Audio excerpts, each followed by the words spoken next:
तावत कर्माणि कुर्वीत सब लेगा तावत न निर्विद्येत यावता।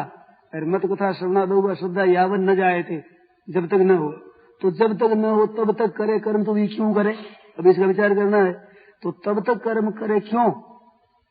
वो कर्म इस वास्ते करे कि कर्मों में रुचि है, कर्मों में आसक्ति है। इस वास्ते वहां अधिकार बताया है। तो अत्यंत विरक्त के लिए तो ज्ञान योग बताया है, और कुछ विरक्ति कुछ आसक्ति है उसके लिए भक्ति योग बताया है।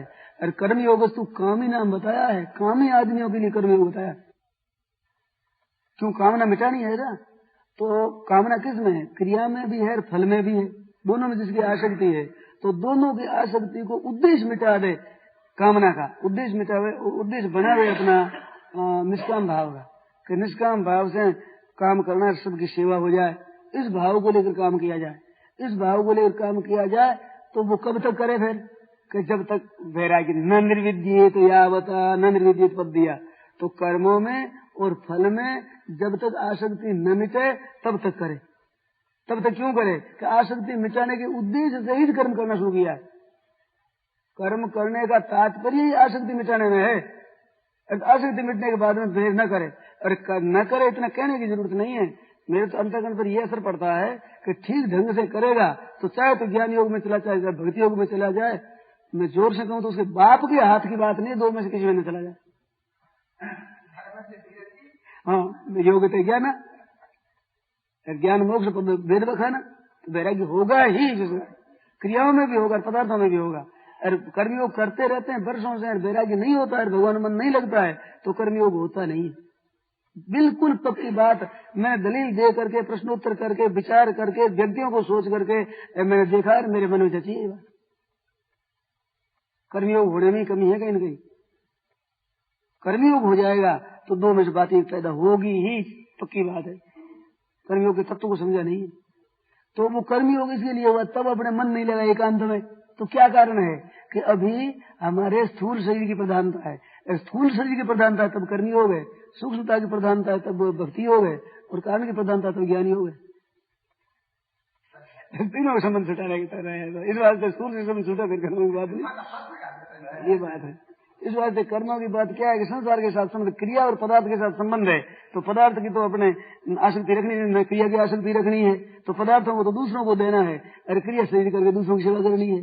जहाँ दूसरों को देना शुरू किया वो क्रिया और पदार्थ की आसक्ति मिट जाएगी, और वो आसक्ति मिटेगा तो बैठो भजन मन लग जाएगा। इस वास्ते वो उपाय है। ऐसे समय में जब अंग में थकावट आवे और इस तरह से हड्डियां दुखने लगे और शरीर में दर्द आवे और मन भी न करे और आलसी आवे और माला को देखे बार बार कब पूरी होगा, ऐसी जब अवस्था हो उस समय में सेवा का काम में लगना चाहिए। दो में कोई होनी चाहिए। गीता के देखने से असर तो पड़ता है मेरे, सुबह होनी चाहिए, होनी चाहिए। नहीं हुआ तो नाम से भी ठीक से नहीं हुआ तो उसके सुधार करते रहना चाहिए। साधक को साध्य और साधन इस पर अश्रद्धा कभी नहीं करनी चाहिए, किंतु साधन के कमियों को देखते रहना, मिटाते रहना चाहिए। साधन में जो कमी आती है, त्रुटियां रहती है, उनको मिटाने की चेष्टा हरदम करते रहना चाहिए। इसमें साधक की भूल रहती है, साधन को शुद्ध निर्मल बनाने के लिए। इस वास्ते गीता स्वे कर्मण्य बड़ा जोर देती है, स्वधर्म पर, अपने कर्तव्य करो, इस पर बहुत जोर देती है। तो गीता से असर ये पड़ता है कि गीता परिवर्तन नहीं कहती, विग्रह छोड़ दो, साधु हो जाओ, इसको छोड़ दो, वो काम करो, ऐसा परिवर्तन नहीं कहती, पर परिमार्जन जरूर कहती। उसको शुद्ध बनाओ, उसी क्रिया को निर्मल बनाओ। तो उसको शुद्ध बनाने का उद्योग हरदम होना चाहिए, हर समय। तो साधक है, उसको साधन को भी शुद्ध निर्मल बनाते ही रहना चाहिए। उसमें जो जो जहां जहां त्रुटियां आवे उन त्रुटियों को दूर करते रहना, उसको निर्मल बनाते रहना ही चाहिए। अरे ऐसा सजग साधक होगा उसकी उन्नति जरूर होगी, इसमें संदेह नहीं। और उन्नति तो इतनी जल्दी होनी चाहिए कि जितनी जल्दी लौकिक काम कोई हो ही नहीं सकता, क्योंकि लौकिक काम है उसी साथ में तो जान करके संबंध जोड़ा रहा है। देश और काल और वस्तु से वो भिन्न है, मंदूरी वाला है, इसका बीच में व्यवधान है। देश का व्यवधान है, काल का व्यवधान है, वस्तु का व्यवधान है। और पारमार्थिक चीज न तो देश से दूर है, न काल से दूर है, न वस्तु से दूर है, सबसे नजदीक है, तो उसकी सिद्धि जल्दी होनी चाहिए। सांसारिक सिद्धि सब भविष्य पर निर्भर करेगी और ये वर्तमान में निर्भर करती है। तो वर्तमान में होने वाले के लिए जो पीछे होगा ये है, ये केवल साधक का स्वयं अपनी आप का ही प्रमाद है। तो ये भाई देरी से होगा, तो इसलिए भावना रहती है कि साधन की सिद्धि जल्दी नहीं होगी, देरी से होगी। ये भावना बहुत नुकसान करती है। कई कई ऐसी भावनाएं हैं जो शास्त्रों से भी सच्ची है और युक्ति से भी ठीक है और अनुभव से भी ठीक दिखती है, परंतु तो साधक के बाधक होती है। आपको और मालूम देगी क्या बोलता है आगे, शास्त्र सम्मत है, युक्ति सिद्ध है, युक्ति से अनुभव से ही होता है। तीनों बातों वाली बहुत प्रबल होती है, श्रुति युक्ति अनुभूति, तीन जिसमें मिल जाती है वो बात बड़ी ठोस होती। तो तीनों ही बात, हाँ, श्रुति युक्ति और अनुभूति, तीनों बातें तीनों जिसमें मिल जाती है, इस बात वो बहुत ही तेज होती है चीज, वो सबसे श्रेष्ठ होती है, क्योंकि उसके अनुसार मिलेगा, क्योंकि अनुभव हो गया तो छोड़ नहीं सकेगा, युक्ति संगत तो कोई काट नहीं सकता, और प्रमाण शास्त्र का इस बात से मूल मजबूत है। तो ये तीनों बातें जिसमें लग जाए, ऐसी ऐसी भी कई बातें हैं साधक के लिए देख लगाने वाली। वो कौन सी है कि जैसे भाई जल्दी भगवान की प्राप्ति नहीं होती, समय लगेगा। अब इसमें प्रमाण भी मिल जाएगा, उदाहरण मिल जाएगा आपको, और युक्ति संगत बात है कि अंतःकरण बहुत दिनों का मेला है तो कई दिनों से ही शुद्ध होगा, और अनुभव भी करते हैं तो कितने दिन शुद्ध नहीं हुआ। तीनों बातें मिल जाएगी, पर ये साधक के लिए बड़ी घातक चीज है।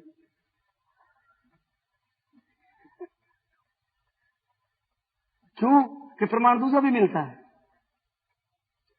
अपिचेदसी पापेभ्यर सर्वेभ्यर पाप कृतम सर्वं ज्ञान प्लवे नहीं वह वृजनम संतरिशे। अपिचेत सुदुराचारो भजते मामूली निवास, दोनों अपिचेत दिया, दोनों मार्गों में, ज्ञान मार्ग और भक्ति मार्ग में, क्षिप्रम बहुत धर्मात्मा, ये भी तो प्रमाण है। इस बात उस प्रमाण से इस प्रमाण को प्रबल करे। अरे युक्ति बात आ रहा है कि कई जन्मों का है कि अंधेरे का 1000 वर्षों का उद्यासलाई करते मिट जाता है, तो युक्ति भी ऐसी मिलती है। और अनुभव भी अच्छा, दुराचारी बिल्लो मंगल जैसे एकदम संत बन गए। ये दोनों तरह का प्रमाण मिलता है, दोनों तरह की युक्तियां मिलती है, दोनों तरह का अनुभव मिलता है। इस बात को उस एक को पकड़ लेना ठीक नहीं। तो पहले कहने से तो आपको मालूम हो कैसी बात कहता है, प्रमाण को ही काटता है, युक्तियों को भी काटता है, अनुभव भी काटता है, काटता नहीं, इसके विरुद्ध मिलते हैं दोनों ही, तीनों ही, तीनों प्रमाण भी मिलता है, युक्ति भी मिलती है, अनुभव भी मिलता है। अरे कई दफा ऐसी बात हुई है कि सत्संग के द्वारा तट से ही सुधार हो गए, एकदम सुधर वो बात, ऐसी बात अपने अनुभव में भी आती है। तो इस वास्ते वे बातें केवल पकड़े रहना है, वो साधक के लिए बड़ी बाधक होती है। इस वास्ते वे बातें क्या है कि भाई धीरे धीरे काम सिद्ध होगा, ये बात है। क्या करें, गुरु महाराज नहीं मिले, इस वास्ते कोई संत नहीं मिले, ये बात है। जैसे भी हमारा भाग्य अच्छा नहीं है, क्या करें, ये बात है। जैसे भाई समय कलयुग का है, इस समय यूं ही होगा, ये बात है। और क्या करें, गिरोह ऐसा ही है, ये बात है। क्या करें, अन्न शुद्ध नहीं है, वो होने से ऐसी बात है। ये इस रंग की बात है, ये साधक के बहुत बाधक। इन बातों का जितना आदर करता है ये, उतनी स्वतः देरी लगेगी उसकी सिद्धि।